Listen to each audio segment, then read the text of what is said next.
Hi, my name's Penny. Welcome to my channel. Today I wanted to talk about the books that I'm planning to read for the Booktube-a-thon. So if you don't know what the Booktube-a-thon is, then you should really watch more Booktube videos, especially if you like reading.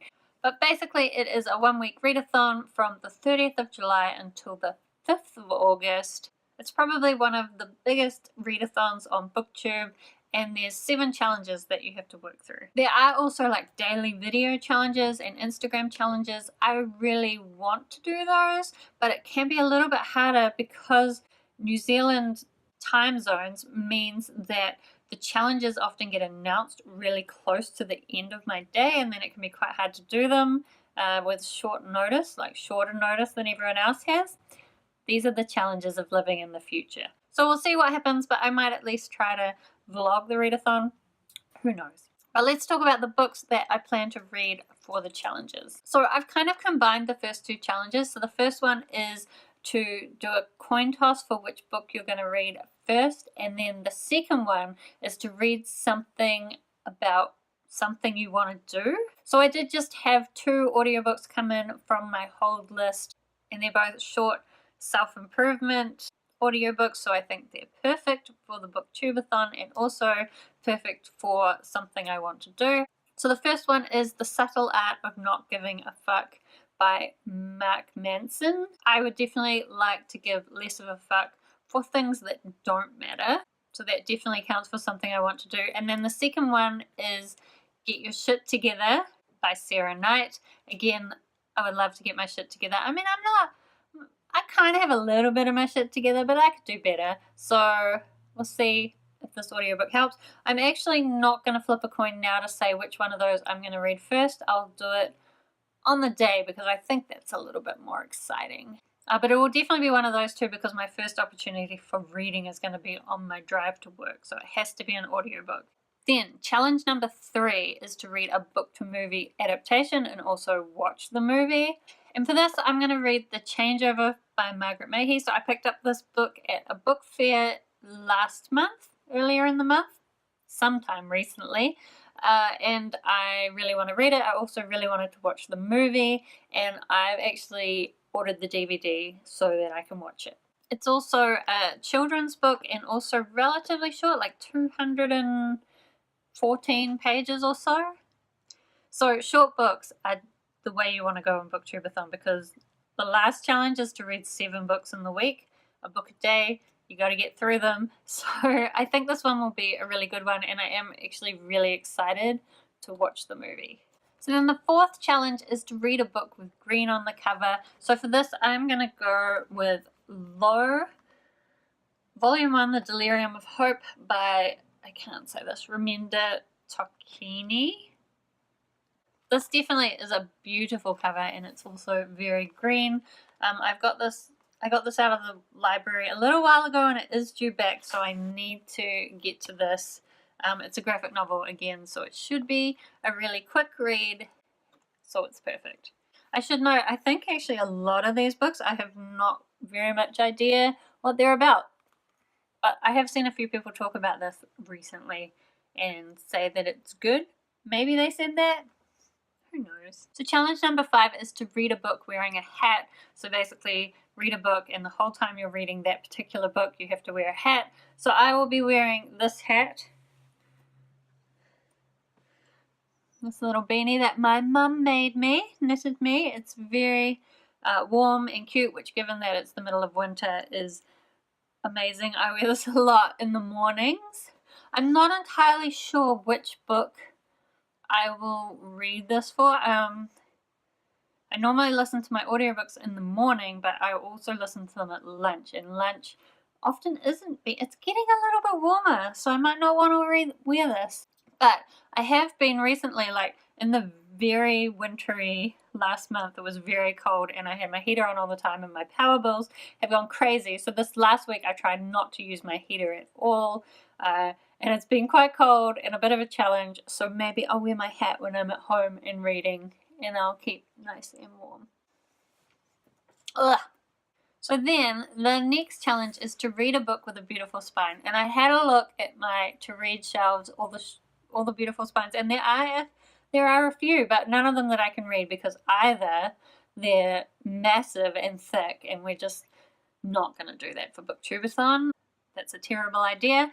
There's also books that have beautiful spines, but they're like future parts of a series, which I'm not up to, so can't really read those either. But I did find this one. So this is Love in the Time of Metal and Flesh by J. Lake. I got this in like this random box quite a long time ago.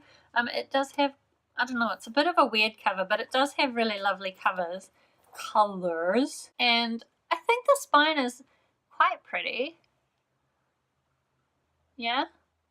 It's got pretty colors, nice kind of gradients. I don't know. I think it's quite pretty, and it's, again, a really short book. So this is 93 pages. Perfect for the Booktube-a-thon. So that's 6 challenges. There's one more challenge, and that is to read 7 books. And so far I have talked about 5 books, so I've got 2 more. I actually have a big selection, and I'm just gonna pick them up depending on what happens and how I feel. I do have one more audiobook out from Overdrive, and that is The Kiss of Deception by Mary E. Pearson. So this is a series that I've been wanting to get to for a while. I think the premise of the first book sounds really interesting. There's like a princess who's escaped or something, and then there's a prince trying to save her or marry her, and an assassin trying to kill her, and you follow these 2 guys, but you don't know which is which. So that sounds really interesting. I also have a big pile here. So I have The Hitchhiker's Guide to the Galaxy, which again is a really short one. It's like 215 pages. Originally, I was actually going to do this for the book to movie adaptation challenge, but to be honest, I don't think I'll really like The Hitchhiker's Guide to the Galaxy movie. I would rather watch the TV series, but I definitely don't have time to watch the original TV series. So I might read this anyway, since it's short. So I have that. I also have Binti Home. Don't say the author's name because I can't, but this is another really short book. How long is this one? 160 pages. So this would also be a really quick read, also due back at the library, so I'd like to read this. This is also a series that I'm working my way through, so there's a lot of reasons to pick this one up. I also have this Emily Strange book, The Lost Days, that I've had for quite a while, and it was on that pile of 10 books that I wanted to try and read this year. Again, really short. 11? No, there's activities at the end. Like 240 pages, so a little bit longer than some of those other ones, but like the text is quite, you can't see that, the text is quite big. I think it would be a really quick read. So, and there's pictures as well in it. So I think I might try to pick that up just so that that can be read. I also have a couple of graphic novels. So I have this Umbrella Academy graphic novel by Jared Way that I picked up from the library. I want to get to that, and it's pretty short, and I think that one will be quick to get through. I also have the Lock and Key Volume 4. So I've been reading through this graphic novel series, and it really has been saving graphic novels for me.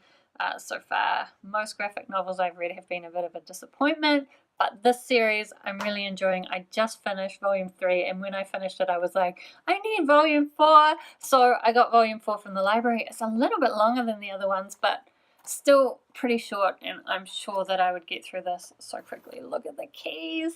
I love this series, so I want to get to that. So that's all the short books, definitely more than I need for the Booktube-a-thon, but I have them there if I need them. Also, I do have Small Spaces by Sarah Epstein, which is due back at the library 2 days after Booktube-a-thon, and I haven't started it yet. So I would like to at least start this during the Booktube-a-thon, and if I start it, I'll want to finish it.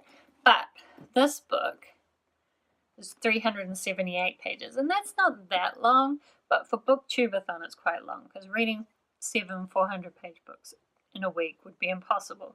Would it? Maybe not impossible, but impossible if you're also trying to live your life. So hopefully I'll manage to squeeze in at least like half of this one. We'll see what happens. That's way too many books.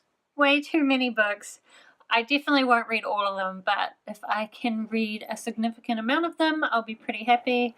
Or 7 of them. If I can read 7, then I'll meet the challenge. And I'm pretty sure I can meet all the rest of the challenges. So I'm pretty excited about the readathon. Let me know if you are participating in Booktube-a-thon. Hopefully it's going to be a cool week. Thank you so much for watching, and I will see you next time.